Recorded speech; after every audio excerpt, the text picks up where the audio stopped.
Hi. I tried to film this video yesterday, but I got interrupted toward the end, and I'm gonna try and do it in like a more succinct way today. So I had abdominal surgery in middle and lower part of my abdomen a week ago yesterday on Monday. And I was thinking that it was a really good time for me to put my money where my mouth is and just make a little video and just put out like an offering to the world. Um, to show that yoga is accessible to everyone and it can be done in many different ways. I am definitely getting around a lot better than I was a week ago. But I like took notes and made up a little sequence in my mind when I was really unable to move around, and I was trying to think of ways that I could still be in my practice um, and still be listening to what my body says, right? Because the idea of yoga, what is yoga? It's the yoking together of mind, breath, mind, body, and spirit. And a big part of the body is the breath. So, really, my first thought coming out of surgery and moving into the recovery side of things was if I can just focus on my breathing, I'm already doing yoga. Pranayama, breathing, is one of the 8 limbs of yoga. It's one of the 8 pillars, one of the 8 foundations, what makes yoga yoga. Come here, honey. Um, as with anything in life, listen to your body. Don't take it further than you have to or further than you can. And I don't know. You can watch me if you want. Can you hand it? And you can see if this is helpful to you, or maybe somebody that you love. Maybe this would benefit them. Um, First of all, start in a chair.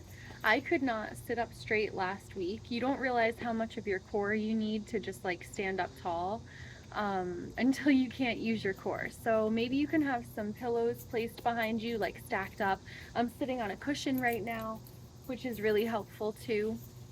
Um, and start this practice by just sitting up as comfortably and tally as you can, as tall as you can, but not really forcing anything. Like, you're not puffing your chest out. You're just kind of keeping a neutral, straight spine, and drop into your breath for a minute.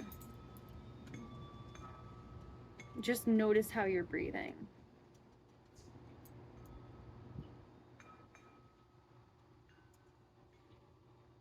I know my breathing has been really shallow since surgery, but I'm not trying to change it. I'm just noticing, like, am I breathing? Is there an inhale? Is there an exhale?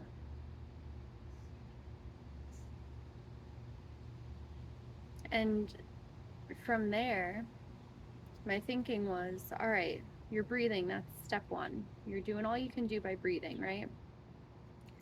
Now, can you bring in some visualization to it? Can you imagine that there's like this white or golden, or maybe it's your favorite color, healing light in front of you? And at first, it's just like a little orb. You can like keep your eyes closed and keep breathing, but can you imagine that it's like this little orb in front of you? And it's actually growing bigger the more that you breathe, and it starts to grow closer to you, and it starts to actually like warm your skin the same way that the sun is shining down on me right now. Can you just imagine what that would feel like? And from there, can you imagine that like the next time you inhale, it actually gets so close to your face that you like sniff some of the light in, and it travels into your nose, and it goes in your cheeks, behind your eyes, in your ears, your mouth. Maybe if you were to open your mouth, a little bit of that light would actually be coming out, like almost like smoke or like a beam of light. And can you just keep breathing and imagine sending that light all over your body? So just let it travel.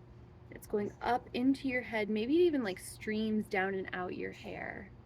Um, Maybe you breathe and send it down through your jaw, your throat, your collarbone, your chest, your shoulders, arms, hands,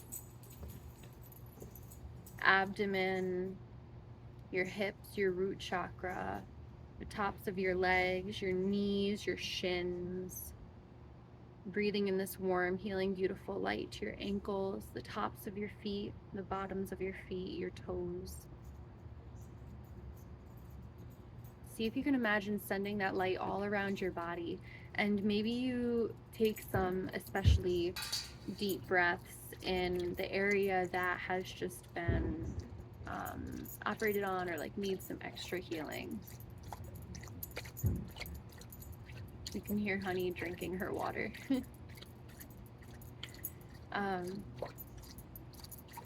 Another piece of yoga, if visualization is really hard for you or you want to do something with your hands, there are these things called mudras, which are basically just hand shapes that you hold. I'm going to see if the book has a better definition because I feel like it's pretty simplistic the way that I said it, but it says that mudras can be practiced sitting, standing, walking, or lying down. You can hold them, you can hold these hand shapes anywhere from a few breaths to like 5 minutes. You can hold them for as long as you want. The most common mudra that everybody probably knows when they think of yoga is prayer hands, right? Namaste. Prayer hands is a mudra. The technical name for it is actually Anjali Mudra. And this mudra corresponds to the crown chakra. So there's still a lot of energy work that can be done even if you can't like get into a headstand, which I can't do right now. There are a lot of yoga poses that I can't do right now, but luckily I've still got my hands working okay. So I went through my deck. I have a book and I have like a deck of cards that have all different mudras. There are many more, but I just chose one for each chakra last week when I was in the beginning of my healing and just looking through my book. You can Google mudras. You could ask me for some mudras. One of my favorites, I'll pick out two.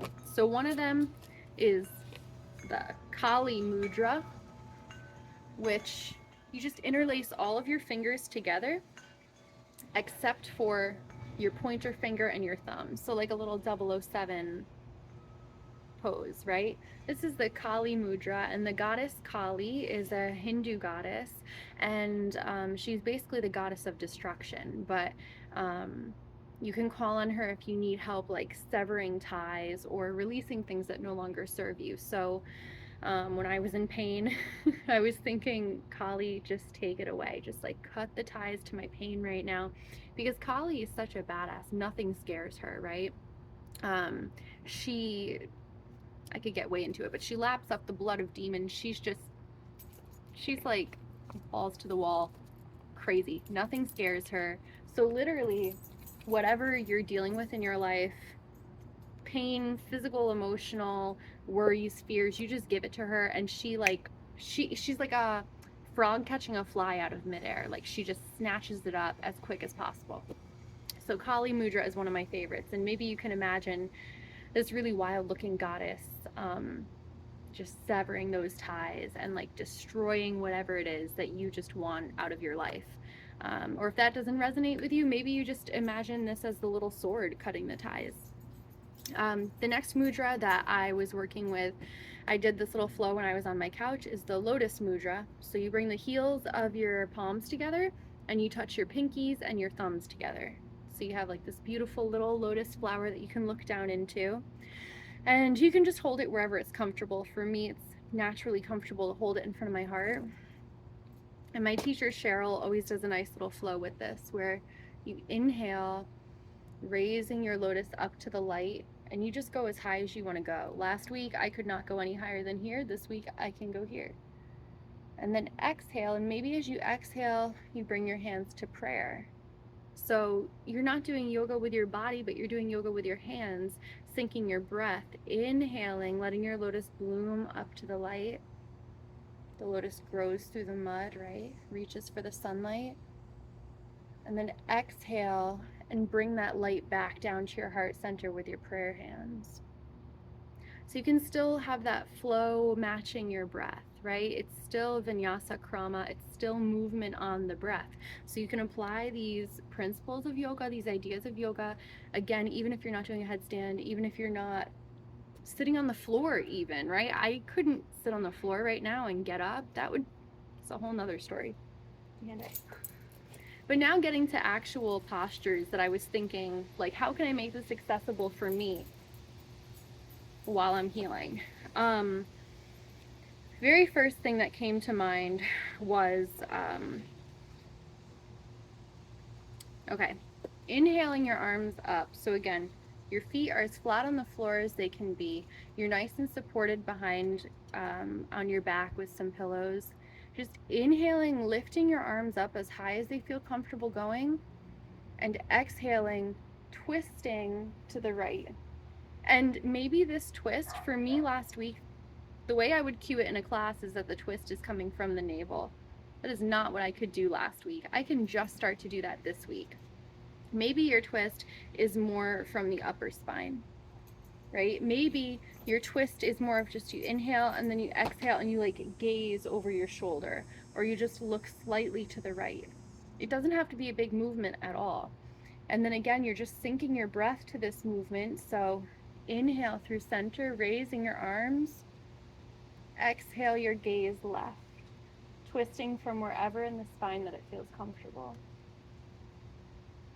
Inhale through center. Exhale, floating your arms down to the right, letting your gaze land where it lands. Inhale through center. And one more time, floating your hands down to the left. Inhale, neutrally come center. Just an example, right? If I can't move my lower body, if that's too hard, focus on the upper body. Focus on your neck. Another good way to get some movement in your neck and in your upper back, especially I could not forward fold last week, so I couldn't like bend over and touch my toes. Again, I can barely do that now. Another good way to get some of that movement, I couldn't do that last week either. Honey had to be played with by everyone else except for me. Another good way to get some of that movement is by taking eagle arms. So eagle arms kind of looks like a DNA spiral, right? If you're like me, you can wrap all the way around and get this cool like twisty effect, and I think it feels really good. A lot of people with broad shoulders, or like men typically, can't get that kind of wraparound, which is fine, because you can basically just give yourself a big bear hug. So you cross one elbow over the other. I'm doing right over left. And then your hands can land either on your biceps, or maybe you can reach up to your shoulders, and just kind of use your hands to pull your arms away from your body. Start to breathe and play around with how your elbows feel, maybe raising and lowering them a little bit. And then once you find a spot that like feels good, like feels like where you want to hang out for a minute, you can tuck your chin and see how that feels.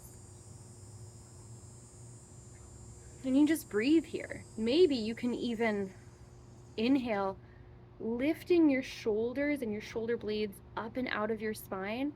And as you exhale, you like round over. I'm gonna see if I can show you from the side. I'm not even rounding from my lower back. I'm just rounding from my upper back.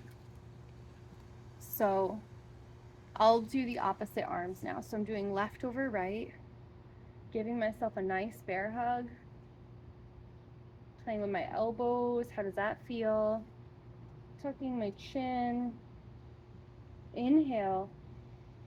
My shoulder blades come up and out of my spine. And as I exhale, I just round in the upper body. And honestly, that felt like too much sitting in this position. So just gently come out of it, always listening to your body. And I think that's the really, thank you. I think that's the really cool part about healing, is that like I am learning, like your papers, your discharge papers are going to say one thing, but your body is going to tell you another. Your body will almost always tell you what it is physically ready for. And and it might go along with what the papers say, or it might be quicker or slower. It doesn't matter. It just matters that you're tuned in to what it's saying. I have to reach for my notebook again. So again, I'm moving very slowly. Like this is where I'm at right now. Feeling so much better than I was a week ago, but just goes to show.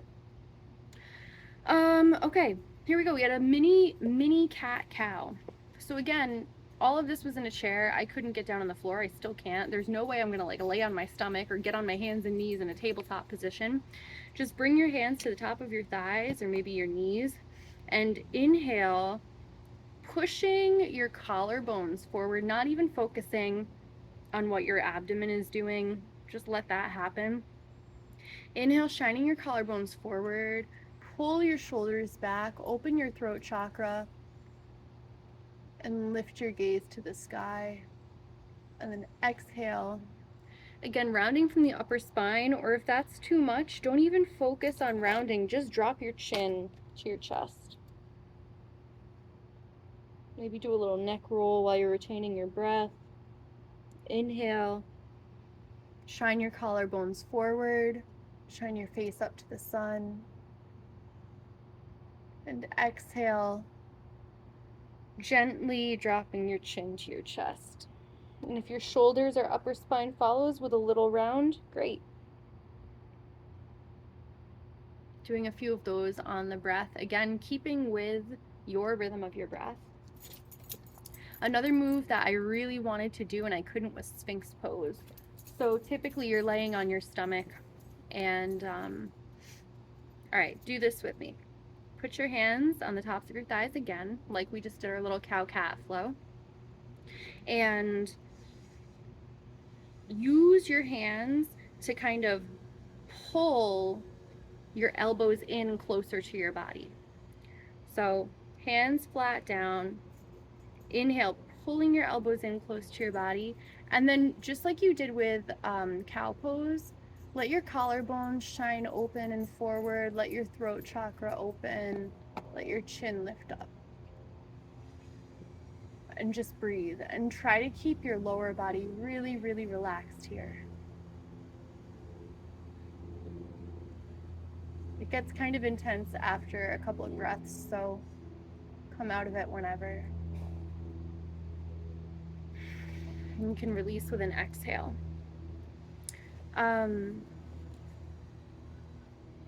Another thing that I was thinking of was like a baby pigeon pose. So pigeon, if you were in class and you couldn't get down on the floor, you couldn't lay on your stomach for some reason, but you could lay on your back, a position you could do would be like a figure 4 with your legs. So I was thinking about how I could make pigeon apply to sitting in a chair. So I'm going to back up so that you can see more of me. So it's too much for me right now to lift my foot and cross my ankle over my opposite knee. That's not accessible to me right now. But maybe what I can do, being really gentle with the side that was operated on, is again, I root down. I'm sitting up as tall as I can, but I still have a relaxed spine. Maybe you can just try opening up at the knee. And maybe your right foot, thank you, maybe your right foot can cross over the left foot. And you take a breath here.